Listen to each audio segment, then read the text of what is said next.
اللہ الرحمن الرحیم۔ محترم ناظرین، آپ نے مساجد کے اندر یہ بات نوٹ کی ہوگی کہ کچھ لوگ بڑی تیزی کے ساتھ اپنی نماز مکمل کرتے ہیں اور یوں گمان ہوتا ہے کہ انہیں کوئی بہت زیادہ ایمرجنسی لگی ہوئی ہے۔ اس طرح سے کچھ عورتوں کو بھی دیکھا گیا ہے کہ جلدی سے وضو کیا اور پھر جلدی سے نماز ادا کی اور اپنے روزمرہ کے کام کاج میں مصروف ہوئیں۔ جلدی نماز پڑھنے والے مختلف لوگ سے جب ان کی نماز میں پڑھی جانے والی صورتوں کے بارے میں دریافت کیا گیا تو معلوم ہوا کہ اکثر لوگ پوری نماز میں بس ایک ہی سورت یعنی سورۃ اخلاص کو ریپیٹ کر رہے ہوتے ہیں۔ ناظرین کرام، جان لیجیے کہ دو طرح کے مکروہات ہیں، ایک مکروہ تحریمی اور دوسرا مکروہ تنزیہی۔ مکروہ تحریمی سو کہتے ہیں جو گناہ کے قریب تر ہو، یعنی حرام کے قریب تر ہو۔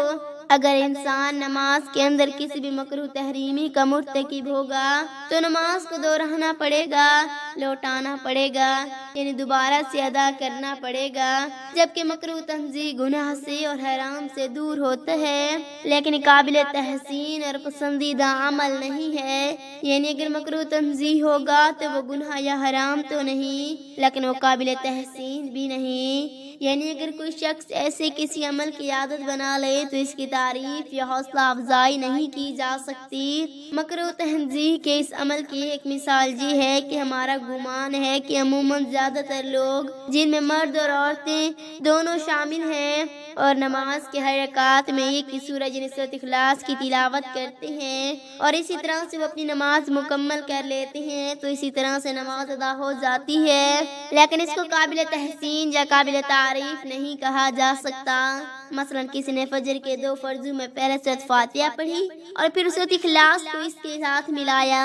اب یہاں یہ مسئلہ بھی جان لیجیے کہ جب ہم فرض نماز ادا کرتے ہیں تو پہلی 2 رکعت میں سورۃ فاتحہ کے ساتھ کوئی دوسری سورت ملاتی ہیں، جبکہ تیسری اور چوتھی رکعت میں صرف سورۃ فاتحہ کی تلاوت کی جاتی ہے۔ تو جب کوئی نمازی پہلی اور دوسری دونوں رکعتوں میں سورۃ فاتحہ کے ساتھ ایک ہی سورت ملا کر پڑھ رہا ہے تو یہ عمل مکروہ تنزیہی کہلاتا ہے۔ یعنی اس عمل سے نماز تو ہو جاتی ہے لیکن قابل تحسین نہیں۔ علماء کرام یہ کہتے ہیں کہ جب نماز جیسا عمل کیا جائے تو ہرگز اس کے اندر کسی بھی قسم کے مکروہات کی گنجائش نہیں ہونی چاہیے، یعنی ایک ہی سورت کو ہر رکعت میں ریپیٹ نہیں کرنا چاہیے۔ اب یہاں پر یہ مسئلہ بھی جان لیجئے کہ فرض نماز کی پہلی دوسری رکعت کے اندر سورۃ فاتحہ کے بعد قرآن پاک کی کوئی سی بھی 3 آیات تلاوت کی جا سکتی ہیں۔ مثلا اگر آیت چھوٹی ہوں جیسے کہ سورۃ کوثر، سورۃ اخلاص، سورۃ عصر اور سورۃ نصر وغیرہ کی آیت ہیں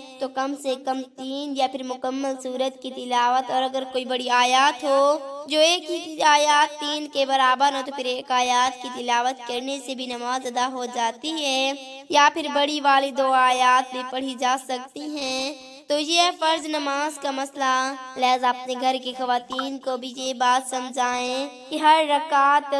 میں صرف سورۃ اخلاص نہیں پڑھنی چاہیے بلکہ مختلف صورتیں بدل کر پڑھنی ہیں۔ اب آ جاتی ہیں سنت اور نوافل کی جانب، تو ان میں سے تہجد کی نماز ہے، چاشت، اشراق اور دوسرے نوافل کی نمازیں ہیں، مثلا صلاۃ الحاجات، صلاۃ التوبہ، یا کوئی شکرانے کے نفل کی منت مانی ہو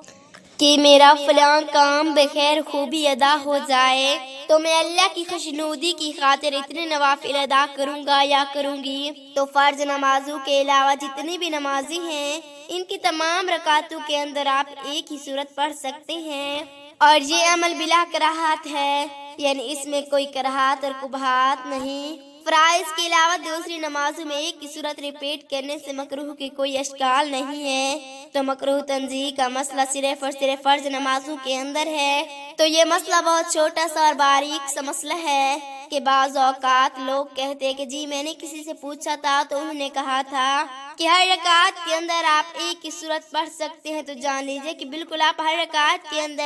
ایک ہی سورت پڑھ سکتے ہیں، لیکن فرض نمازوں کے علاوہ فرض نمازوں میں اگر آپ ایک ہی سورت کو ریپیٹ کر رہے ہیں تو یہ مکروہ تنزیہی ہے، یعنی نماز تو ادا ہو جائے گی لیکن یہ عمل قابل تحسین اور پسندیدہ عمل نہیں۔ پیارے خواتین و حضرات، اب دوسرا مسئلہ، یہ دوسری بات جو ضروری کرنے والی ہے، تو چاہے مرد حضرات ہو جو مساجد میں جا کر نماز ادا کرتے ہیں یا خواتین ہو جو گھروں میں نماز ادا کرتے ہیں، تو ہر ایک کو یعنی ہر مرد عورت کو چاہے کہ قرآن پاک کی آخری 10 صورتیں 3 معمہ ترجمہ اور تجوید اچھی طرح سے یاد کریں، یعنی سورۃ فیل سے لے کر سورۃ ناس تک یہ 10 صورتیں مبارکہ ہیں، ہر مسلمان کو آنی چاہیے۔ اگر کسی مسلمان کو چاروں کل اور سورۃ کوثر آتی ہے تو 500 صورتیں تو اسے پہلے سے ہی آتی ہیں، لہذا باقی رہ گئی 5، تو اسے چاہے کہ وہ 5 بھی یاد کہہ کے 10 مرتبہ مکمل ترجمہ اور تجوید کے ساتھ اچھی طرح سے یاد کرے، تاکہ اگر مرد حضرات کو کبھی امامت کروانی پڑ جائے تو خوبصورتی کے ساتھ سورۃ مبارکہ کی تلاوت کر سکے، اور اسی طرح خواتین بھی گھروں میں نماز ادا کرتے وقت اپنی نمازوں کو خوبصورت اور قابل تحسین طریقے سے ادا کر سکیں۔ اس لیے آخری 10 صورتیں یاد کرنا ہر مسلمان کے لیے لازم ہے۔ اگر آتے ہیں تو پھر کسی قاری صاحب کے بیٹھ کر ان کا تلفظ درست کروا لیں، اور اگر نہیں آتی تو کسی بھی قاری صاحب کی مدد سے ان کی ادائیگی اور تلفظ درست کروا کے انہیں زبانی یاد کر لیں۔ اب یہاں یہ بات بھی نوٹ کر لیں، جو لوگ نفل نمازوں میں ایک ہی صورت ریپیٹ کرنے کی عادت ڈال لیں گے، وہ سورۃ کوثر ہے یا سورۃ اخلاص ہے یا کوئی بھی دوسری صورت ہے۔ اب مسئلہ تو یہی ہے کہ فرض نمازوں کے علاوہ ہر نماز میں ایک ہی صورت بار بار دہرا سکتی ہیں، اور اس میں کوئی حرج بھی نہیں، لیکن جو لوگ نوافل اور سنتوں میں ایک ہی صورت کو بار بار دہرا رہی ہوں گی تو لاشعوری طور پر ان سے فرض نمازوں میں بھی یہ غلطی ہوگی کہ وہ فرض نمازوں کے دونوں رکعتوں میں بھی ایک ہی صورت دہرا لیں، وہی عمل وہ جان بوجھ کر نہیں کر کے بلکہ ان سے سرزد ہو جائیں گے۔ اب یہاں یہ بھی بات قابل ذکر ہے کہ کچھ ایسی نمازی ہیں جسے تہجد کے نوافل ہے اور اشراق کی نماز ہے کہ جس میں علماء کرام خود بتاتے ہیں کہ ایک رکعت کے اندر 3 بار سورۃ اخلاص پڑھنی ہے، تو اس سے یہ فائدہ حاصل ہوتا ہے کہ ایک عمل قرآن پاک پڑھنے کا ثواب حاصل ہو جاتا ہے۔ اس طرح سے صلاۃ التسبیح یا دوسرے کچھ اور ایسے نوافل بھی ہیں جن میں علماء خود بتاتے ہیں کہ سورۃ اخلاص کی کتنی تعداد پڑھنی ہے، تو ان میں ان تعداد کو پورا کرنا ضروری ہے۔ لیکن جب کسی کو قرآن پاک کی آخری 10 صورتیں آتی ہوں گی تو اسے کیا ضرورت پڑی ہے کہ وہ عام نمازوں کے اندر ایک ہی صورت کو بار بار ریپیٹ کرے۔ اس طرح سے وہ جب بھی نوافل، سنت یا فرائض ادا کرے گا تو ہر ایک رکعت میں کوشش کرے گا کہ مختلف سورت کی تلاوت کرے، تو اسی طرح سے اس کی